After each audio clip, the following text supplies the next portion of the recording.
जय श्री कृष्ण। सबसे पहले जब हम अपनी आंखें बंद करके अपने भीतर जाने की कोशिश करते हैं, शायद ये एक ऐसी चीज है जो हर कोई जाने की कोशिश करता है, हर कोई समझने की कोशिश करता है कि मुझे शांति कहां से मिल सकती है। शांति बेसिकली कोई वातावरण में नहीं होती है, शांति ना ही तो कोई समस्या से उलझन पाने में होती है। शांति एक्चुअली जो होती है वो हमारे अंदर अपने भीतर होती है। इंसान जो होता है वो परिस्थितियों का सामना करने के लिए ही तो जन्म लेता है। आज नहीं तो कल आप अगर अकेले यहीं पे बैठे रहेंगे पूरे दिन, फिर भी परिस्थितियों का सामना करेंगे, क्योंकि 12 बजे के बाद सूरज यहां आना है, आपको गर्मी होगी, वो भी एक परिस्थिति है जिसका सामना हमें करना है। सोचिए यहाँ पे बैठे बैठे आसपास के कीड़े मकोड़ों को ये लगना कि आप उसके दोस्त हैं, वो आपको मिलने आते हैं, तो वो भी एक छोटा सा परिस्थिति है जिसका सामना आपको करना होगा। उसमें से जब तक वो काली चींटियां है तब तक कोई प्रॉब्लम नहीं है, लेकिन लाल चींटियां होती है तो भाई थोड़ी सी दिक्कत है। तो सोचने वाली बात यह है कि अगर हम ये सोचे कि मैं कुछ ना करूं और मुझे शांति मिलेगी, तो ये तो संभव ही नहीं है, क्योंकि सामना परिस्थितियों का करने वाला इंसान सबसे बड़ा बिजनेसमैन भी होता है, और शायद सिर्फ रोड पे कुछ ना करने वाला बंदा भी जो बैठा रहता है पूरे दिन, वो भी तो अलग अलग परिस्थितियों का सामना करता है। वो ऋतुओं का सामना करता है, उसके आसपास के छोटे बड़े रोग जो होते हैं उसका सामना करता है। कहने का मतलब ये है कि देयर आर ऑलवेज सम और the other challenges what we call in our life, but challenges are such that are they really challenges that God brings in front of us? क्या ऐसी परिस्थितियां होती है, क्या ऐसी चुनौतियां होती है जिसको हम ये ले कि बॉस मारी जीवन में बहुत જ ત્યારે ટેન્શન ચાલે છે, આ જ્યાં સુધી પતશે ને ત્યાં સુધી મારું મગજ છે ને સર ફોકસ નહીં થાય ભણવા ઉપર। ધ પોઈન્ટ ઇઝ कि काफी बार हम लोग अपने आप में एक बहाना ढूंढते हैं चीज को अंडर परफॉर्म करने के लिए। मारा मोटा बापूजीनी तबियत बहुत डाउन थी, એટલે થોડાક દિવસ ત્યારે સાહેબ અમારે થોડુંક અત્યારે ડિસ્પેચ જે છે એ ડીલે થતું, હોસ્પિટલના ધક્કા વારંવાર ચાલતા હતા, એટલે આ વસ્તુ ચાલતી હતી। तो आपका कहीं पे भी अंडर परफॉर्मेंस हो रहा है तो दिमाग इमीडिएटली सेट करता है किसी को बताने के लिए कि आप जिम्मेदार नहीं थे, वो तो ये परिस्थिति थी जिसके वजह से आप अंडर परफॉर्म कर रहे थे। इंसान जो होता है वो इजीली कहीं से भी एक्सक्यूज निकाल लेता है। हमारा दिमाग जो होता है वो किसी के सामने कमजोर बनना नहीं चाहता है। यस और no, do we agree that? Right. हम कभी भी दूसरों के आगे वीक दिखे हमें पसंद नहीं होता है, और इसलिए हम लोग जो है वो कहीं ना कहीं कभी ना कभी एक्सक्यूज बनाते रहते हैं। Now the point is there are two type of people. एक बंदा वो होता है जो परिस्थिति को स्वीकारता है, और दूसरा बंदा वो होता है जो परिस्थिति को अस्वीकार करता है। तो जैसे मान के चलते हैं दुर्योधन और अर्जुन, इन दोनों में आपको क्या लगता है कि कौन सा वो इंसान है जो परिस्थिति को स्वीकारता है और कौन सा वो इंसान है जो परिस्थिति को अस्वीकार करता है? अर्जुन जो है, वेरी गुड, अर्जुन जो है वो परिस्थितियों को स्वीकार करने वालों में से है। जैसे उसने ये स्वीकार कर लिया था कि यहां पे मैं युद्ध नहीं कर सकता हूं, उसने अपने आप में कहीं ना कहीं वो हिम्मत को गवा दिया था, और उसने कृष्ण के आगे अपने आप को जो है सौंप दिया कि हे केशव, न युद्ध से हो न गोविंदम, न युद्ध से हो न गोविंदम, मैं इस लड़ाई को नहीं कर सकता हूं, मेरे अंदर वो हिम्मत नहीं है। उसने परिस्थिति को देखा और स्वीकार कर लिया। उसने वहां पे बहानेबाजी नहीं की। आज थोड़ुक से तबियत डाउन है, आज हम खबर नहीं, हाथ में मजा नहीं આવતી, થોડુંક આમ આ ડાબુ હાથ થોડુંક દુખે છે, આપણે 1-2 દિવસ પોસ્ટપોન કરીએ ને। આપણે 1 લાખ લોકોની સેના અહીંયા છે, આ બાજુ આટલા રાજાઓ રાહ જોવે છે કે હવે અર્જુન અને કૃષ્ણ કંઈક કરશે, અને એ વખતે અર્જુન જે છે આવું કહે કે આજે મૂડ નથી। So does it work that way? नहीं। क्या वो वहां पे परिस्थिति को अस्वीकार कर सकता था? नहीं, उसने परिस्थिति को स्वीकार करके जो मन में है वो साफ साफ उसने अपने देव के सामने रख दिया कि ये मेरी परिस्थिति है, this is what I am and this is the position I am into, so kindly give me a way, kindly give me a way and a direction कि मैं इससे बाहर कैसे आऊं। ज्यादातर अगर सोचो वहां पे कृष्ण के सामने अगर वो अर्जुन ये कहता कि આજે થોડી તબિયત ડાઉન છે, આ બધાને જોઈને થોડુંક એવું લાગે છે કે આપણી પાસે એક આ જે છે ને એ બી લેતા આવવા જેવું હતું, આપણે કાલે આવીએ। अगर उसने परिस्थिति को अस्वीकार किया होता, वो बहाने बनाता, उसका अंडर परफॉर्मेंस जो हो रहा है उस वक्त अगर वो उसका एक्सक्यूज निकालते रहता, राइट, तो डू यू थिंक वहां पे भगवत गीता जैसी कोई कहानी होती? नहीं होती। हम में से हर कोई यहां बैठा है, वो शायद आज के दिन में कोई अर्जुन बनने को तैयार नहीं है, तो कृष्ण कैसे दिखेंगे? एक बार अपनी परिस्थिति को जो है जैसी है उसे स्वीकार करके बोलना, सिर्फ मुख तक लाना, यही एक सबसे बड़ी चुनौती है, राइट, यही एक सबसे बड़ी चुनौती है। मान लो कि लिसनिंग कर रहे हैं, लिसनिंग के अंदर अभी जो है रेगुलर बेसिस पे 31 आते हैं, अचानक क्या हुआ तो हो गया भाई 18 आया। अब उसका ध्यान जो है वो डाइवर्ट हो चुका था। बहुत सारी चीजें होती है डाइवर्ट होने के लिए, वो जीत तो जानता है, किसी का आना किसी का जाना वो डाइवर्ट होता है, राइट। या तो फिर मान लो कि अचानक से कोई कचरा साफ करने के लिए आसपास आते हैं तो हम पैर उठाते, उसमें 2 आंसर छूट जाते। तो कहने के लिए मारा 18 मार्क जे આવ્યા એ વસ્તુ માટેનું બહાનું અનેક છે, રાઈટ। પણ એમાં એ સાફ સાફ દિલથી એવું કે મારું ध्यान ઓછું હતું, સોરી, હું ફરી મહેનત કરીશ। મારું ધ્યાન બરાબર હતું, પણ આમાં છે ને અમુક એક્સેન્ટ એવી હતી મેમ ખબર જ નહોતી પડતી। અમુક એક્સેન્ટ એવી હતી કે જે છે ને આમ શું કે એ સરખું નહોતું બોલતું। અરે એ સરખું નહોતું બોલતું કે તું સરખું સમજતો નહોતો, right. The point is that a lot of times we put a finger on the other side and play the game.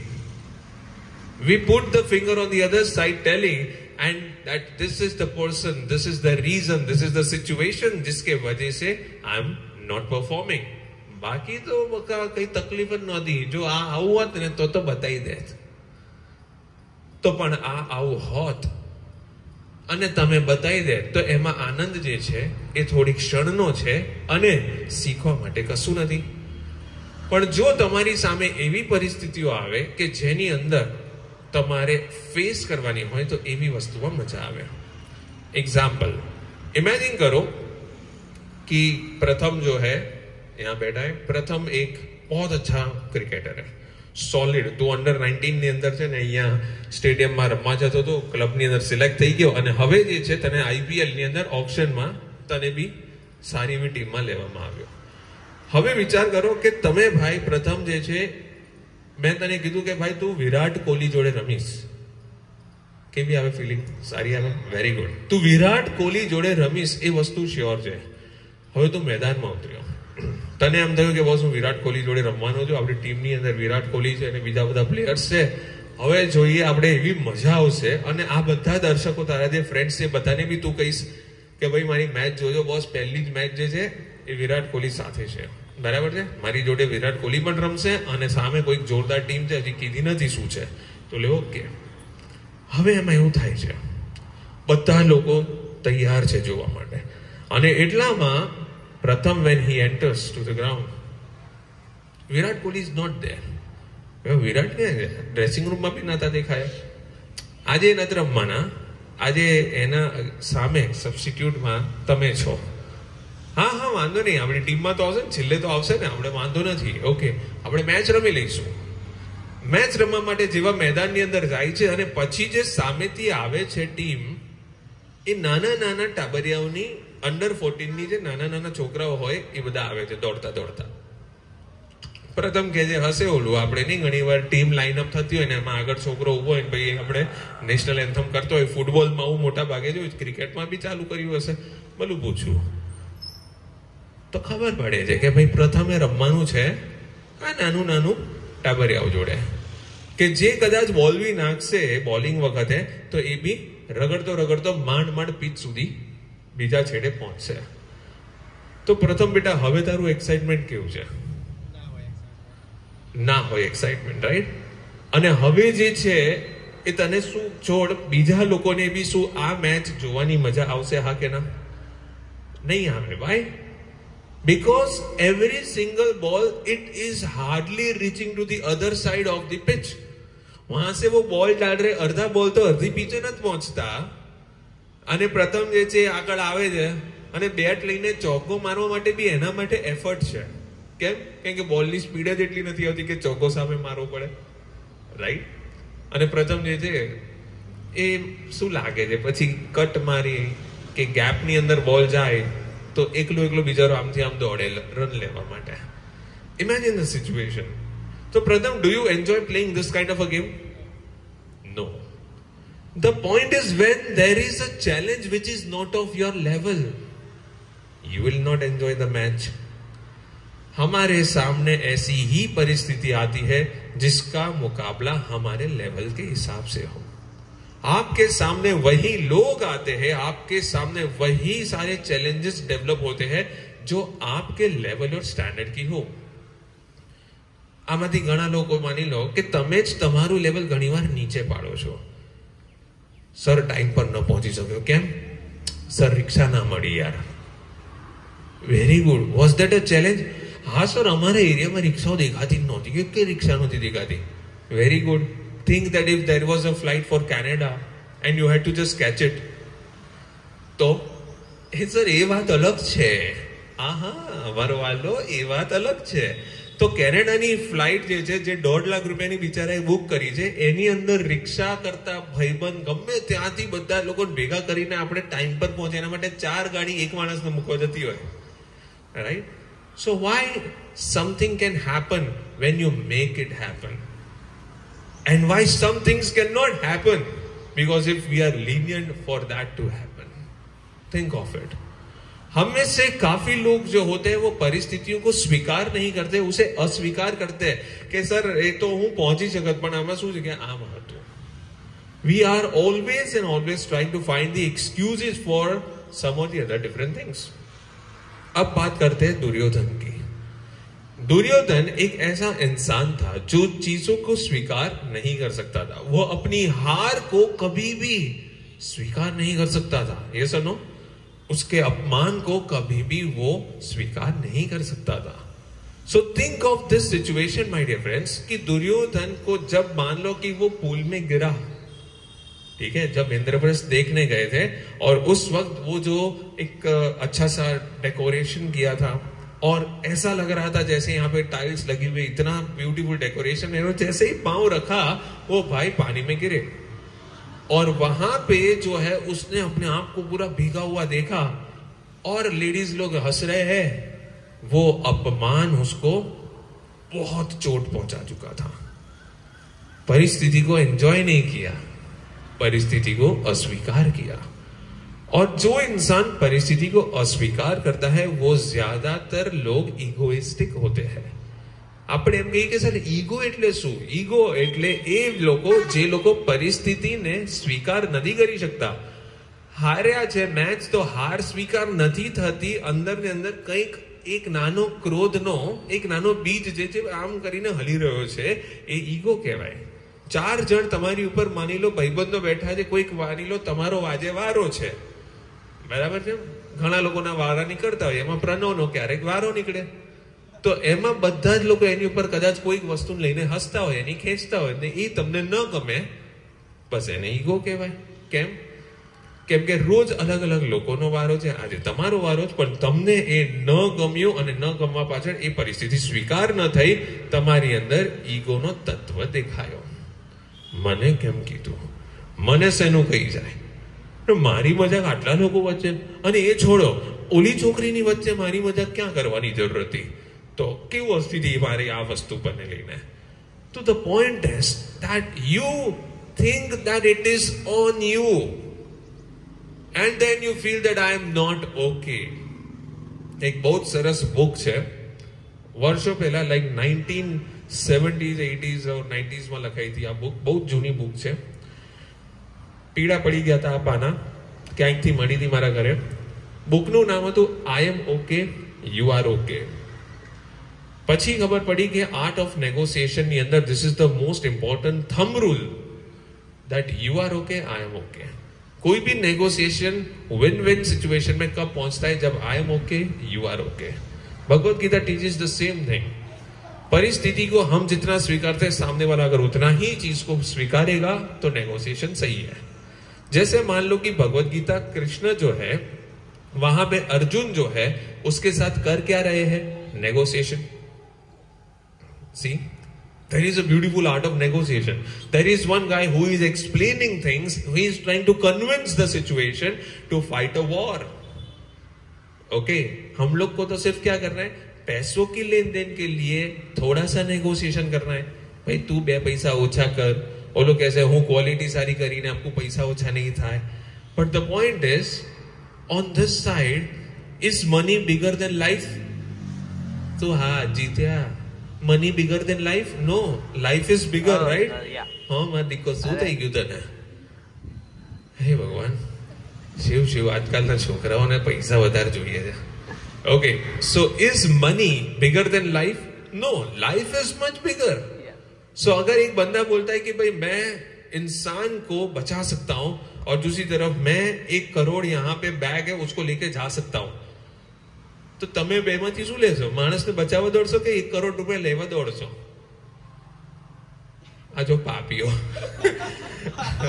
એક નંબરનો આ પાપ રાક્ષસ બેઠો અહીંયા કે સર કરોડ રૂપિયા લઈને ઓલાને બચાવવા દોડીશ નહીં હે ને બેટા હા બરાબર છે સો આ કલયુગ આનું જ નામ છે કલયુગ બરાબર છે આપણે તો જોયા વગર આ બાજુ પહેલા દોડીએ but the point is that over here money is something which is at a very low level that is part of negotiation यहाँ पे तो उसने लोगों की जान और हत्या लेने तक इंसान को कन्विंस किया सोचो Bhagavad Gita is the art of negotiation book it teaches you the art of negotiation it teaches you the art of communication right so many science are there behind this art of negotiation art of communication जब हमने पिछले हफ्ते शुरू किया तो we also learned about the book of motivation right किसी इंसान को इतने तक तैयार कर देना कि वो दूसरों को अपने दोस्तों को अपने ही भाइयों की जान लेने के लिए दौड़ पाए so that is the book of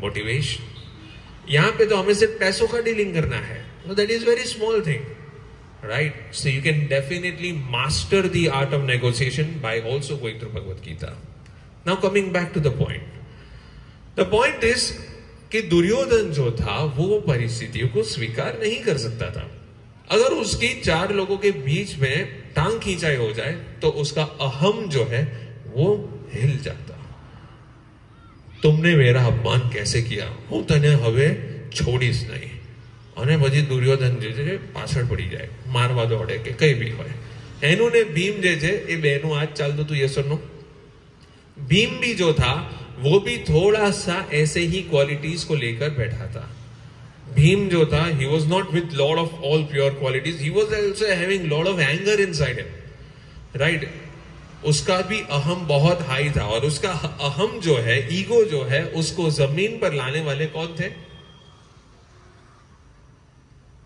Hanuman दादा राइट एक बूढ़े से स्वरूप में एक वानर जो थे वो लेटे हुए थे और ये भाई क्रोध में बाहर निकले थे बराबर और ये लोग जब वनवास के टाइम पे थे उस वक्त जो था भीम बोले कि यार बड़े भैया आप मेरी बात कभी सुनते नहीं हो मानते नहीं हो मारे यार आज है મને ત્રાસ થઈ ગયો છે હું આઈ એમ જસ્ટ ગેટિંગ ફ્રસ્ટ્રેટેડ ઘણી વાર નહીં આપણે લોકો બહાર જતા રહીએ ઘરની બહાર પપ્પા મમ્મીને એમ થાય કે મારો દીકરો ઘર છોડી ગયો ના થાય આજનો કોઈ છોકરો ઘર છોડીને ના જાય બિચારો પહેલા જ વિચારે કે સારું અત્યારે આટલો ખર્ચો છે અહીંયાથી પેટ્રોલ પતશે ત્યાં ભેગું પપ્પા યાદ આવશે પપ્પા પેટીએમ કરો ને 500 રૂપિયા પેટ્રોલ પતી ગયું છે રાઈટ તો અહીંયાનો આજકાલનો છોકરો કોઈ પણ જે છે જલ્દી ઘર છોડીને જાય નહીં રાઈટ પણ એ જમાનામાં એવું હતું કે ઓલો ભીમ જે છે સખત ક્રોધિત થઈને પાર્ટી બહાર ગઈ પણ પાર્ટી દોડતી દોડતી બહાર ગઈ વનમાં ક્યાંક ને ક્યાંક આગળ ગઈ ગુસ્સામાં જે આવે આમ તેમ પછાડીને જાય હવે ભીમ પછાડીને જાય એટલે ભાઈ તકલીફ પહોંચે ઓલા વાંદરા હલી જાય આ બાજથી ઓલા પાંદડાથી બધા શું કહે પક્ષીઓ ઉડી જાય આવું બધું થતું હતું અને પગ પછાડી પછાડીને ગયા. હનુમાનજી આ બાજુ આ વસ્તુ ને એમને થયું કે now it is the time that I should make him a little bit understand about his own strength and his own quality. કેમ કે છેલ્લે હતા ભીમ કોણ? કોના પુત્ર? પવન પુત્ર, રાઈટ? તો પવન પુત્ર હનુમાન પણ હતા અને પવન પુત્ર ભીમ પણ હતા, એટલે એ એક રીતે ભાઈઓ કહેવાય. એટલે આ જે છે ક્યાંક ને ક્યાંક વિચારતા હતા કે ભાઈ આનો ઈગો કેવી રીતના ડાઉન કરવો. So over there, he was just lying down. A very old aged monkey, he is lying down over there. અને એની પૂંછડી જે છે છેક સુધી લાંબી ઓલાના રસ્તે આવતી હતી, એ રસ્તે મૂકી દીધી. અને ભીમ જે બી રસ્તામાં આવે આમ કરીને આમ ફેંકીને જાય, આવ છે ને કરીને નહીં, આપણે ઝાડ પર બધું વચ્ચે જે આવતું હોય, ઘણા લોકોના હાથમાં રિમોટ આવે તો રિમોટ છૂટું ફેંકે, મોબાઈલ આવતો હોય તો પોતાનો મોબાઈલ નથી ને એ જોઈને પછી ફેંકે, રાઈટ? એટલે સ્માર્ટ હોય, આપણો હિલ જે છે એ સ્માર્ટ છે. એ પોતાનો તોડવા કરતા પપ્પાને તોડે, પપ્પાને તો જરૂર હોય એટલે તરત સ્ક્રીન ચેન્જ થઈ જાય. આપણો તોડીએ તો પપ્પા એમ કે તે તોડ્યો ને બેટા, હવે 10 દિવસ પછી જા. સ્માર્ટ હોય. આજકાલના છોકરાઓ બી પહેલા ગુસ્સો કરતા પહેલા વિચારી લે સાલું આપણું નુકસાન નથી થતું ને, ભલે બાપાનું થતું. So on this side Bhim के रास्ते में आ गया हनुमान जी का पूंछ. अब वहां पे वो नहीं जानते थे कि ये हनुमान जी है. उसने देखा कि एक वृद्ध वानर है जिसने अपनी पूंछ यहाँ पे फैला के रखी हुई है. उसने बोला ए भाई चल आ ले, नहीं तो હું ખાલી ફેંકી દઈશ હમણાં, મારું મગજ ગયેલું છે અત્યારે, હેરાન ના કરતો, તને ખબર નહીં હું કોણ છું. બોલો કે કોણ છે? મને જો એકવાર, તું નથી ઓળખી શકતો? આટલો બળવાન, આટલી હાઈટ બોડી, તને નથી ઓળખાતું કે હું કોણ હોઈશ? ના, આવા તો બહુ આવીને ગયા, સીધો ઈગો હર્ટ. આવા તો બહુ આવીને ગયા એટલે શું? અરે તને હમણાં ખબર નથી, આ પૂંછડ્યો છે ને એ તારું આમ વાળી મચોડીને ફેંકી દઈશ. કોશિશ કરી લો. બહુ લોકોએ ટ્રાય કર્યું કે સાલું આ પૂંછડી ઊંચકી બતાવે, પણ ખબર નહીં યાર, કોઈનાથી નથી થતું. મને તો લાગતું નહીં તારાથી બી થાય. શું વાત છે? મુझे લલકારા, ભીમ કો લલકારા, સર્વશક્તિશાળી ભીમ કો લલકારા. તને બતાવી દઉં બકા, જો હું કોણ છું, આપણા એરિયામાં આપણું નામ શું છે તને બતાવી દઉં. અને લઈને આ પાર્ટીએ લઈને ફટાકથી આમ ઉપાડવાની ટ્રાય કરી, ટચાકો ફૂટ્યો ખભામાં. ઓ બાપા, આ શું છે? એટલે ભીમ જે છે પાછો બીજા હાથથી કે આપણે ચલો ડાબા હાથથી ન થયું, જમણા હાથથી ટ્રાય કરીએ. આજે ડાબા હાથનો દિવસ નથી તો જમણા હાથથી ટ્રાય કર્યો તો એમાંથી બી ન થયું. ચલો કઈ વાંધો નહીં, આજે યુનિટીનો દિવસ છે, 2 હાથ મૂકીને ટ્રાય કરીએ આપણે, ચલો એમાંથી ટ્રાય કર્યું તો બી ન ઉપાડ્યું. એને લઈને પછી તો નીચે બેસીને આમ આખું શરીર ખેંચીને ટ્રાય કર્યું, પણ એનાથી પૂંછડું હલે જ નહીં. એટલે પછી થોડીક ક્ષણ થઈ, એને પૂરી કોશિશ કરી, એનાથી થયું નહીં. એટલે પછી છે એ ભાઈ એના ચરણોમાં નમસ્કાર મુદ્રામાં બેસી ગયા અને કે તમે ના તો કોઈ સાધારણ વાનર છો, તમે ના તો કોઈ એવા વૃદ્ધ વાનર છો કે જેને કદાચ કોઈ માની લો અહીંયાથી ખસેડી શકે, તો તમે કોઈક અસાધારણ વાનર એવા કોઈક જ હોઈ શકે જે દેવના સ્વરૂપમાં અહીંયા છો અને મને મારો આ અહમ તોડવા માટે જ તમે અહીંયા બેઠા છો. તો કૃપા કરીને હે હનુમાનજી તમારા દર્શન આપો. અને પછી હનુમાનજીએ દર્શન આપ્યા. હવે આ શું છે કે આપણે ભગવાનની શોધ કરવી હોય ને આપણો ઈગો જે છે એ ડાઉન કરવા માટે આપણે એવી રાહ ન જોવાની હોય કે આપણે બી આવું કંઈક કરવાનું ચાલુ કરીએ ને આપણને આગળ કોઈ ઊભું હોય ને હનુમાનજી આવે. બરાબર છે? એના માટે 2-4 ક્વોલિટીઝ એવી આપણી અંદર બી હોવી જોઈએ કે હનુમાનજીને આપણી આગળ આવવાની ઈચ્છા થાય. બરાબર? સો ઘણી વાર આપણને શું થાય કે ભાઈ આવું બધું હોય તો ભગવાન આવે ને હો બોસ, રાઈટ? આપણે માની લો કે કોકને આમંત્રણ કરીને ઘરમાં ના હોય, ખાવાનું પીવાનું, અને એ વખતે હે કૃષ્ણ કરી તો કૃષ્ણ આવે, દાણો લઈને ખાય ને પછી બધા જે છે બ્રાહ્મણોના પેટમાં એમ થાય કે ભાઈ જમાઈ ગયું છે. તો એટલે એવું નહીં કે ઘરના અંદર આપણે નાસ્તો પાણી ન રાખીએ કે કોક કૃષ્ણ આવશે. એવી જ રીતના આપણે આપણો ઈગો એવો અને મગજ ગરમ કરીને આમથી આમ નીકળીએ ઘરની બહાર ને આપણને એમ થાય હનુમાનજી આવશે, આપણો ઈગો ડાઉન કરવા માટે હનુમાનજી આવશે. એવું ના હોય. સ્વરૂપ હવે છે ને બદલાઈ ગયા છે. તમને ન ખ્યાલ હોય તો કહું કે all those things used to happen in a way which we call as a mythological stories. It is to connect us. હવેના જમાનાની અંદર એ માઇથોલોજીને આપણે માઇથોલોજી કહી દીધું, જાણે કે આ બધી વાર્તાઓ હતી. But let me tell you, in this real life, all those stories are meant to actually develop good qualities in a human. Such qualities which can connect with different people. Anger is not good and healthy for any one of us. क्रोध जो होता है वो relation को कहीं ना कहीं तोड़ता है, उसमें कड़वाहट डालता है. और इसलिए ये जो क्रोध होता है वो आप किसी के आगे करते हैं, अपने दोस्त के सामने करें, भाइयों के सामने करे या माता पिता के सामने करते हैं, इट विल डेवलप सम और the other different abnormalities in the relationship. Yes और नो? It certainly develops. तो इंसान जो होता है जब परिस्थितियों को अस्वीकार करता है तब वो क्रोधित होता है, तब उसका ईगो जो होता है वो धीरे धीरे उसका पारा बढ़ने लगता है. तो कहने का मतलब ये है कि Arjun was the person who was स्वीकारिंग, I mean he was accepting the situation. આપણે તો સાલો ગુજરાતીની અંદર બી આઈએનજી લગાવતા થઈ ગયા, સ્વીકારિંગ, રાઈટ? તો Arjun was the one who was actually accepting the situation as it is, and he was putting the situation of his own personal being in front of the God. કે હે Keshav, I am at this situation. વિચાર કરો, the one who is a gold medalist, the one who has like fought hundreds of battles and won almost all of them, इतने सारे युद्ध करने के बाद, जीतने के बाद कोई इंसान ऐसा है जो ये आके कहे મને બીક લાગે છે, મારે આમાં નથી રમવું. તો it is kind of a shameful thing. તમે વિચાર કરો કે તમે છેલ્લા આટલા વર્ષોથી ફર્સ્ટ રેન્ક લઈને આવતા હો, બરાબર છે? કોઈક ભણવામાં, આમાં તો ઘણા છોકરાઓ એવા જ કે જે લોકો ફર્સ્ટ રેન્કર્સ હશે કદાચ, ભલે આગળથી નહીં તો છેલ્લેથી જે બી હોય, બેટા આપણે પોઝિટિવ વિચારીએ, રાઈટ?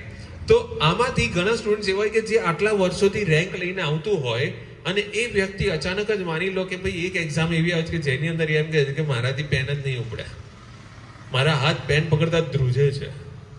અરે બેટા, તે આટલી બધી એક્ઝામ ક્લિયર કરી છે, ટોપ રેન્કર છે તું, 12મા ધોરણ પછી બી ટોપ રેન્કર, સીએ કર્યું એમાં બી ટોપ રેન્કર, ઓલ ઇન્ડિયા ફર્સ્ટ આવ્યો, આટલી બધી એક્ઝામ્સમાં તું નંબર 1 રહ્યો છે, તો આ તો એક બીજી એક્ઝામ જ છે.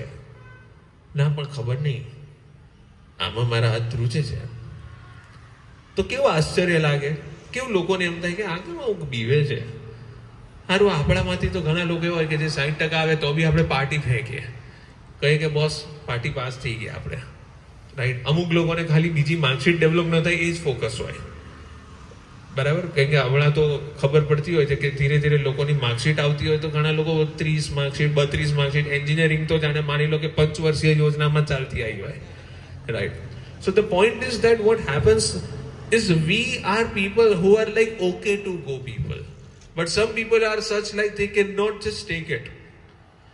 And the point is કે આવો સર્વશક્તિશાલી અર્જુન જે છે, धनुर्धर, सर्वश्रेष्ठ धनुर्धर, कि इतना पावरफुल धनुष चलाने वाला बंदा जो है, जिसको इतने सारे आशीर्वाद मिले हैं, वरदान मिले हैं, शिव जी के पास भी उसको जो है उसको साक्षात्कार हुए हैं, इतना जबरदस्त तेज वाला बंदा जो है, वो अगर ये कहे कि माराथी आ युद्ध नहीं थाय, मने નથી ખબર કે હું આ ધનુષ ઉપાડી શકીશ કે नहीं, इमेजिन उसका ईगो है या नहीं है?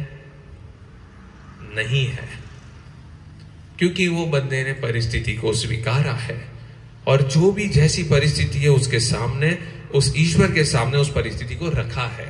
એટલે એનો મતલબ એ છે કે જીવનમાં સૌથી પહેલા તમારે રસ્તો જોઈતો હોય ને, કે તમારી લાઈફમાં કઈ તરફ તમે ક્યાંક ઉલઝાયા છો, ક્યાંક ને ક્યાંક ભરાયા છો, તો પહેલા તો બહાર નીકળવા માટે રસ્તો જોઈતો હોય ને, તો પહેલા તો પરિસ્થિતિને છે ને મોઢે સુધી લાવવી જરૂરી છે, સ્પષ્ટતાથી પોતાની પરાજય બોલવી જરૂરી છે કે હે ઈશ્વર, હું આ જગ્યાએ નબળો છું, એ ઈશ્વર આ જગ્યાએ મારું બળ નથી ચાલતું, મારી બુદ્ધિ નથી દોડતી, મારી કમજોરી છે, અને મને આના માટે રસ્તો આપો.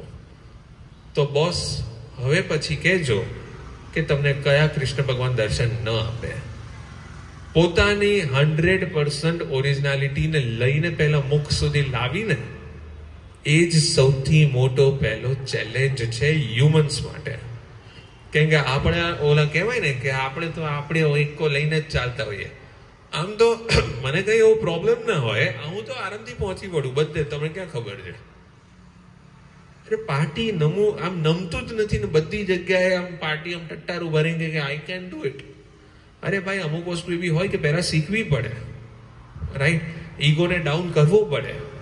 પણ તો બી તમે જો એની અંદર બી મને બધું આવડે છે, મને ખબર પડે છે, અને પછી જો ન થાય તો આપણે, હું એમ જ કરવાનો હતો, પણ આ તો ઠીક છે કે આ તો તમે આવી રીતના કર્યું ને એટલે એ થઈ ગયું. બાકી હું આમ જ કરવાનો હતો. પહેલા મેં એ જ વિચાર્યું કે હું આમ કરીશ.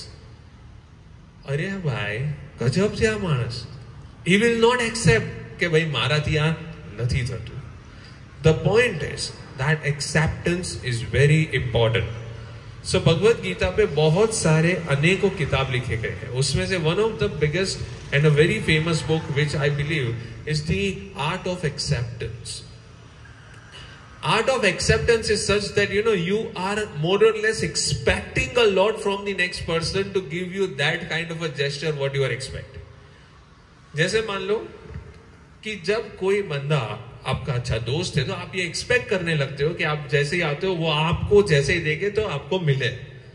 कदाच सामेથી માની લો પ્રથમ આવતો હોય ને હું આમથી આમ નીકળતો તો પ્રથમ કે અરે હા મોલિન સર શું વાત છે એરપોર્ટ ઉપર, અરે વાહ.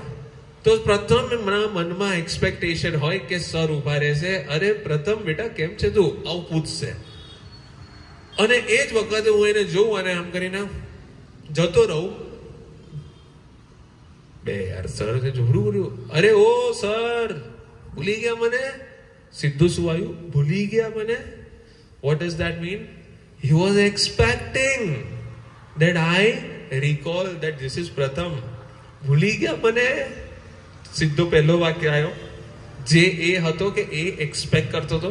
અને હજી પણ હું અથવા મોઢું બગાડીને એમ કહું કોણ સોરી હલી ગયો અંદરથી.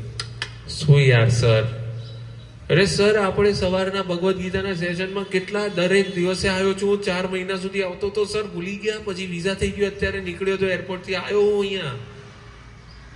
અચ્છા કયા યરની બેચ બેટા? અરે યાર હવે આ તો શું છે કે એ સરને ઓળખે છે અને એટલા માટે એક મિત્રતાનો ભાવ છે એટલે બિચારો ત્યાં સુધી વાંધો ના આવે. પણ પછી જો કોઈ બીજું હોય ચાલશે સર વાંધો નહીં, કઈ વાંધો નહીં, બાકી બધું બરાબર ને? મેડમ મજામાં? હા હા મેડમ મજામાં. સારું ચલો મેડમ તો યાદ છે. Right. So the point is that this kind of a situation, if you are expecting a person to greet the way you want it, okay, so there is a door of sadness you will open. યાર આજે છે ને પછી તો પ્રથમ ગ્રુપમાં લખશે કેમ કે એ તો બધા એની બેચ વાળાના કોન્ટેક્ટમાં હોય, બધાને લખશે.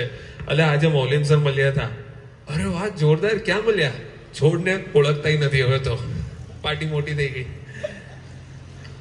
સો ધ પોઈન્ટ ઇઝ પછી અમુક લોકો પાછા એની અંદર માહોલ ગરમ કરે, નવરાજ હોય. સી ઘણા લોકો એવા નવરાજ હોય, એ લોકો આ બધું એડ કરવા ચાલુ કરે.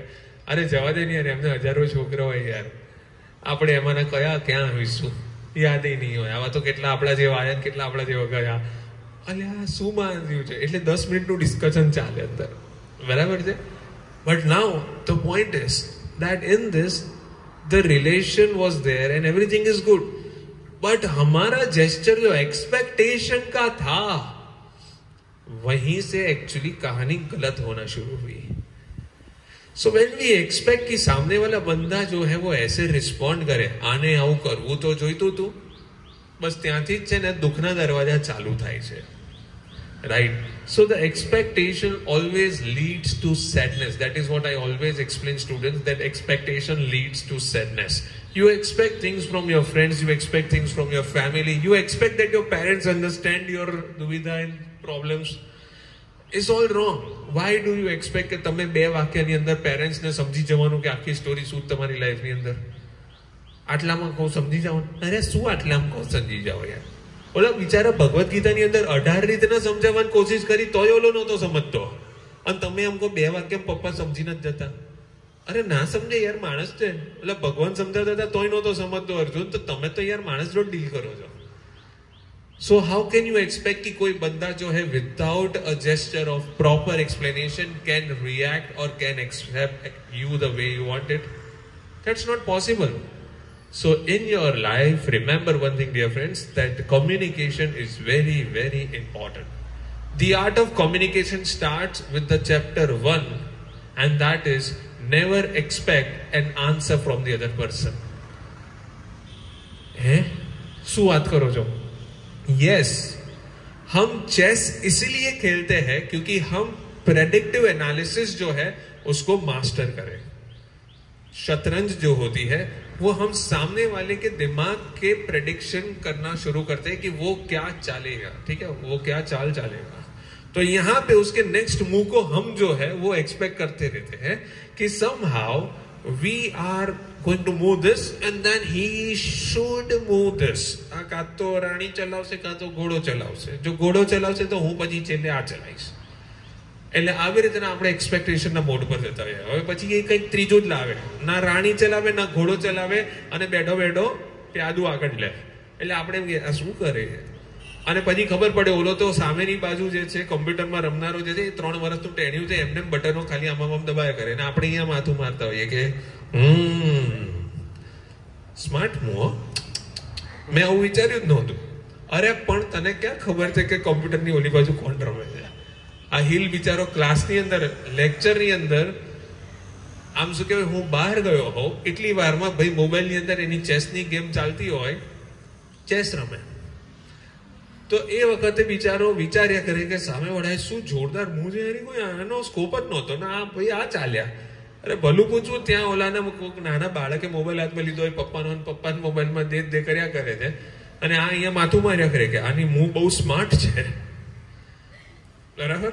सो the point is that actually chess जो है वो आपको क्या सिखाती है, स्ट्रेटेजी बिल्डिंग सिखाती है, and that is a good thing. लेकिन आर्ट ऑफ कम्युनिकेशन का फर्स्ट चैप्टर ये है that never expect anything as an answer.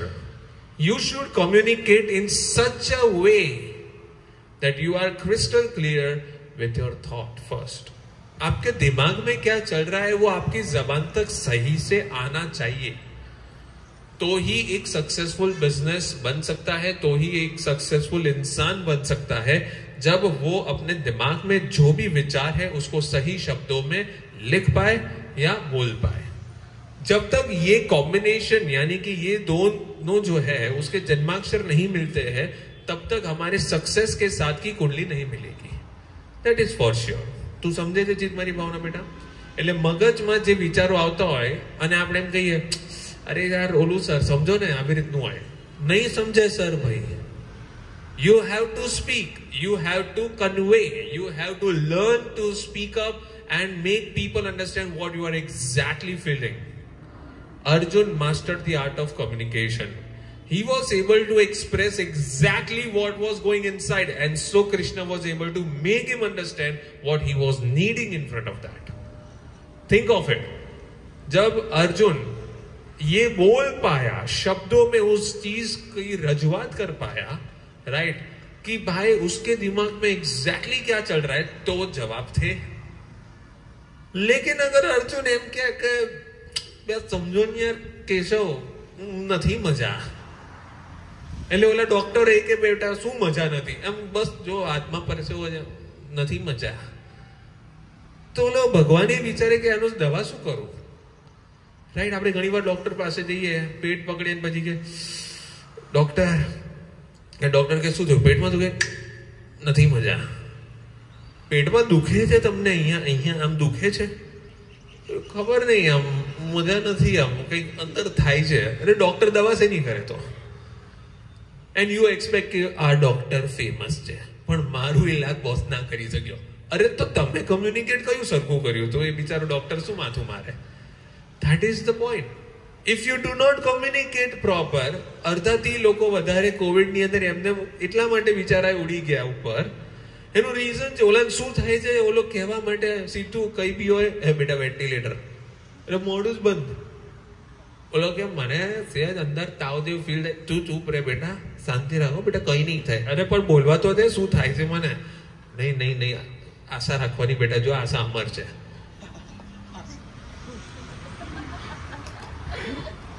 So the point is કે કहीं ના કहीं અરે માણસને બોલવા તો થાય છે શું? સીધું રિપોર્ટ, બ્લડ રિપોર્ટ આવું કે, બ્લડ રિપોર્ટ આવું કે, બ્લડ રિપોર્ટ આવું કે છે. બસ આ રિપોર્ટની અંદર આ દવા આપી દો એટલે આ ઉપર જશે. અરે પણ એને અંદર આવનારા કાલનું કંઈક અત્યારે થઈ રહ્યું છે.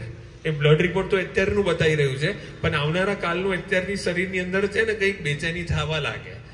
પણ આપણે બોલવું જ નથી, બોલવા જ નથી દેવો. સીધી જે વેન્ટિલેટર ની આપી દો, કાં તો ભાઈ નેબ્યુલાઇઝર ચડાવી દીધું મોઢે, પેલો બિચારો બોલતા કાકાને ભાઈ કંઈક બોલે છે ખબર નથી પડતી, એ ઊંઘમાં બોલ્યા કરે. અરે ઊંઘમાં નહીં, બિચારો જાગૃત થઈને બોલે છે કે મને આવું થાય છે, મારી દવા કરજો બાપા. બોલો કે કાકાને અત્યારે દવા ચડી છે, અડધાથી ઉપર પાર્ટી એમને નીકળી ગઈ. The point is, try to understand, communication is very important. Every doctor is intelligent. Every human is equally intelligent. And every speaker is also intelligent. Every counselor is equally intelligent. He can definitely, heal someone's life. But you should be a good communicator to first of all portray your life. બરાબર? તમે આમ કરીને આમ બેસી જાઓ શાંતિથી અને ઓલો પૂછે, કાઉન્સિલર પૂછે, બેટા શું થયું જીવનમાં? બધું નકામું જ છે. ઓલો માણસ શું વિચારે? બેટા ચપ્પુ કામનું આવ્યું, મોઠું હતું ચપ્પુ, શાક ના સમાર આવ્યું, તારું દુઃખ ક્યાં છે બેટા? રાઈટ? એટલે કે બધું નકામું જ છે. એસી ના ચાલુ થયું, શું પ્રોબ્લેમ શું થયો? સ્વિચ ના થઈ પંખાની, રેગ્યુલેટર વગરની સ્વિચ છે ત્યાં બેટા પંખો બહુ ફાસ્ટ થઈ જાય ચાલુ, શું થયું, શું તકલીફ? એટલે કે બધું નકામું જ નથી, મજા બધું નકામું જ છે, મને કોઈ સમજતું નથી. જો બેટા ગોલ્ડ મેડાલિસ્ટ છું, કાઉન્સિલર છું, બધા જ લોકો અહીંયા મારો રેકોર્ડ બોલે છે, જેટલા આવ્યા છે 1000 જણ લોકોને મેં બધાને જીવનમાંથી આ વસ્તુમાંથી બહાર કાઢ્યા છે. તારા જીવનમાં શું તકલીફ છે? મને કોઈ તકલીફ નથી સર. ચલ, બહુ સારી વાત છે, તારા જીવનમાં કોઈ તકલીફ નથી બેટા. હવે મને કે શું થાય છે? મને કઈ થતું નથી, રાઈટ? આઈ એમ ઓકે, બસ મને મજા નથી. The point is, if you do not communicate, no one can become Krishna for you. You have to learn to communicate. પપ્પા મારે ફોરેન જવું છે, 70% છોકરાઓ આવે ને એના મા બાપ બિચારા એ જ કે મારો બાબો જીદ કરે છે, એને કંઈક સમજાવો. હું કહું શું સમજાવું એને? એટલે મને કે સાહેબ એને ફોરેન કેમ જવું છે ને એ મને ખબર જ નથી પડતી. મેં કીધું તો તમારે બહાર જવું પડશે, મને એની જોડે પર્સનલી વાત કરવા દો. કેમ કે છોકરાઓના મનમાં અનેક કારણ હોય. ઇન્સ્ટાગ્રામે એટલી દુનિયા બતાવી દીધી હોય કે એ છોકરો એવી ફેન્ટાસીમાં જીવતો હોય કે બસ દુનિયા તો ત્યાં જ છે. બધી જ જે કહેવાય ને કે જાતના લોક્સ હોય કે બધી જ જાતના રેસ્ટ્રિક્શન્સ ગુજરાતને જ આપેલા છે, અમદાવાદને જ આપેલા છે. એટલે છોકરાને એવું લાગે દુનિયા તો ત્યાં જ છે. એટલે મારે એ છોકરા જોડે બેસવું પડે છે. બેટા મને કે તને કઈ વસ્તુ સૌથી વધારે આકર્ષિત કરે છે? સર અહીંયા કઈ છે જ નહીં. મેં કીધું જો બેટા બહાર ગાડી જાય, રોડ જાય, રસ્તા છે, બસ છે, ટ્રામ છે, મેટ્રો બની, હવે શું નથી? મને કે એવું નહીં સર, લાઈફસ્ટાઈલ નથી. તારી લાઈફમાં સ્ટાઇલ નથી સાલું. તું જે છે, તું કપડાં પહેરે છે, પોતાને લગર વગર લઈને ફર્યા કરે છે, નાઇટ ડ્રેસ પહેરીને અહીંયા ક્લાસ પર આવતો હોય, તો હવે સીધી વસ્તુ છે પાછો કે લાઈફસ્ટાઈલ નથી, તો ત્યાં જઈને કપડાં સુધરી જવાના છે. તમારે પહેલા તમારી જાતને અહીંયાથી જ સુધારવાની જરૂર છે. The point is that if you do not communicate what is going inside you, you will create just problems. અને એટલા માટે જ હંમેશા કહેવામાં આવ્યું છે કે બોલે એના બોર વેચાય. પણ સાલું સામે કાઉન્ટર નવું આવ્યું છે, ના બોલવામાં નવું કોણ. પણ એ વસ્તુ એવી છે ક્યાં ન બોલવું એ બી સમજવાનું. અને એટલા માટે કૃષ્ણ ભગવાન છે ને એને બહુ જ સરસ વાત કરી છે. તમે વિચાર કરજો કે સૌથી પહેલા અધ્યાયની અંદર છે ને જ્યારે અર્જુન વિષાદ યોગ ચાલી રહ્યો છે ત્યારે અર્જુન બોલ્યા જ કરે છે, મને આમ થાય, મને તેમ થાય, મને આવું છે, મારા મગજમાં આમ ચાલે, હું કેવી રીતના લોકોની વચ્ચે ઉભો રહીશ, લોકો મને શું ગણશે, સોશિયલ કોન્શિયસનેસ છે, બધી જ રીતની વાત કરે છે. અને પછી અર્જુન બોલે તમારે કંઈ કહેવું નથી, હું આટલું બોલી રહ્યો છું, બસ તમે કોઈ રિસ્પોન્ડ કરો જ કે નહીં, હું ફોન ટ્રાય કરું, are you listening to me? અને અર્જુનની સામે કૃષ્ણ ભગવાન એટલું જ કહે છે કે અત્યારે તો હું ખાલી સાંભળું છું. Right? First of all, when you are actually speaking, when you are draining out, તું તારા મનની અંદર બધી જ બળાશ કાઢી રહ્યો છે, તો તું કાઢી લે પહેલા. હું તને ખાલી સાંભળું છું. રાઈટ? અને હવે તમે વિચાર કરો કે ન બોલવામાં 9 ગુણ. જો એ જ વખતે અરે એવું બધું ના હોય, એટલે મારા બાપા ઓલો બિચારો માંડ માંડ બધું અંદરથી બકી રહ્યો છે અને એ જ વખતે આપણા પપ્પા માની લો આપણને રોકીને બેટા મને ના સમજાય, હું તારો બાપ છું, મને તારી બધી જ ખબર પડે છે. ઓલો છોકરો બિચારો જે છે બધું દિલથી કહેતો હોય કે પપ્પા મારે આ ડિઝાઇન ઇન્ડસ્ટ્રીમાં જવું છે, આમાં જવું છે, મારે રસ આમાં છે, આમાં આગળ વધવું છે, રાઈટ. આ બધાની વાત કરતો હોય. આ બધામાં કંઈ ફ્યુચર નથી, શાંતિથી ભણવા બેસો બેટા, સાયન્સ કરો, એન્જિનિયરિંગ કરો, આગળ ફ્યુચર જે છે ને પછી આગળ જે તમારા શોખ થાય ને 25 વર્ષ પછી કરજો. મારી જિમ્મેદારી તને ભણાવવાનો છે, મારે તને ભણાવી દેવાનો છે.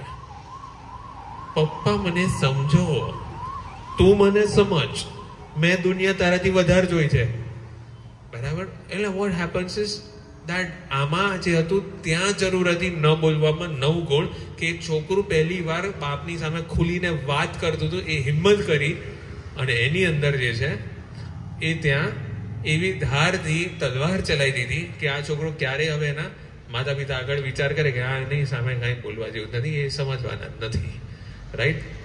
આમાંથી ઘણા લોકોને એમ થાય કે પપ્પાને લાવવા જેવા હતા આજે. બટ ધ પોઈન્ટ ઇઝ કે આ જ વસ્તુ આપણી સામે બી આવે છે. That are we able to communicate rightly, that is equally important. મોટા ભાગના ઘણા સ્ટુડન્ટ્સ આવે કે માય ફાધર ડઝન્ટ અન્ડરસ્ટેન્ડ કે આની અંદર સ્કોપ છે, તમે સમજાવો. એટલે હું વિચાર કરું કે કરિયર કાઉન્સિલિંગ માટે તું તારા પપ્પાને લાવ્યો છે કે તારા પપ્પા તને લાયા છે? કાઉન્સિલિંગ કોને જરૂર છે? હું ક્લિયર છું મારી લાઈફમાં શું કરવું છે. માય ફાધર ઇઝ ડિનાઇંગ કે આની અંદર ફ્યુચર નથી. એમને સમજાવો તમે કે આ કરિયર કેટલી ફ્રૂટફુલ છે. તો બેટા તે ના સમજાયું, તે શું કીધું? મેં જસ્ટ કીધું મારે આ કરવું છે, મને ના પાડે છે.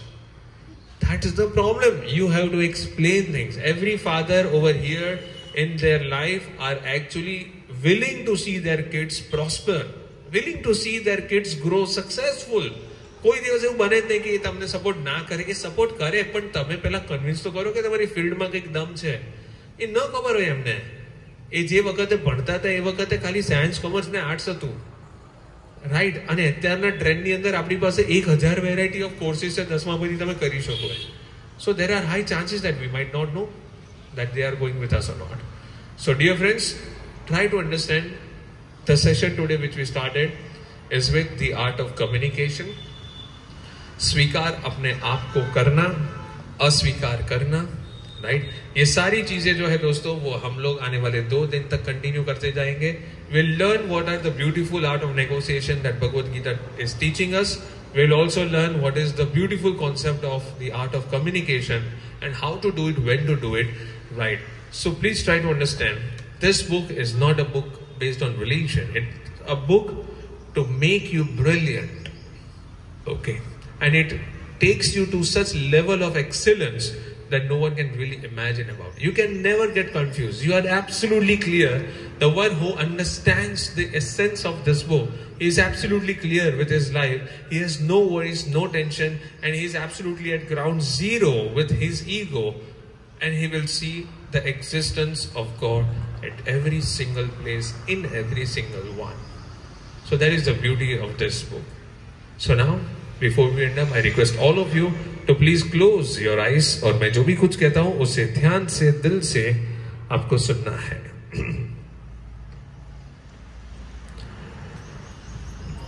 दोस्तों, इस दुनिया में हमें से हर कोई एक बेहतरीन जिंदगी को जीना चाहता है. आज नहीं तो कल हम जरूर एक बेहतरीन जिंदगी को जिएंगे. कहीं ना कहीं किसी मोड़ पर हम यही देखते आए हैं कि चुनौतियों के बादल हमारे आसपास हमें घेर लेते हैं.